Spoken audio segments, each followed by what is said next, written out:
கோவை தெற்கு சட்டமன்ற தொகுதி பெரியகடை வீதி பகுதியில் உள்ள சான்றிதழ் பெற்ற பொற்பணியாளர்கள் சங்கம் சார்பில் தேர்தல் வாக்குறுதிகள் நிறைவேற்றுவது சம்பந்தமாக ஆலோசனைக் கூட்டம் நடைபெற்றது.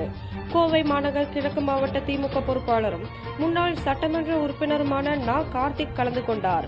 இந்நிகழ்வில் சான்றிதழ் பெற்ற பொற்பணியாளர்கள் சங்கத்தின் தலைவர் கனக சபாபதி, பொதுச் செயலாளர் தேவராஜன், பொருளாளர் கோபி மற்றும் பெரியகடை வீதி பகுதி 1 பொறுப்பாளர் மார்க்கெட் எம். மனோகரன், வட்ட பொறுப்பாளர்கள் நா. தங்கவேலன், இளங்கோ, மாவட்ட பொறுப்புக்குழு உறுப்பினர்கள் கண்ணன், டவுன் ஆனந்த், கழக நிர்வாகிகள் மார்க்கெட் மூர்த்தி, சந்துரு, சுந்தர், குமார், பன்னீர்செல்வம் மற்றும் கழக உடன்பிறப்புகள் உடனிருந்தனர்.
விரிவாக உங்களுடைய கடிதங்களை, அந்த பொருள் குறித்த கடிதங்களை விரிவாக தங்களது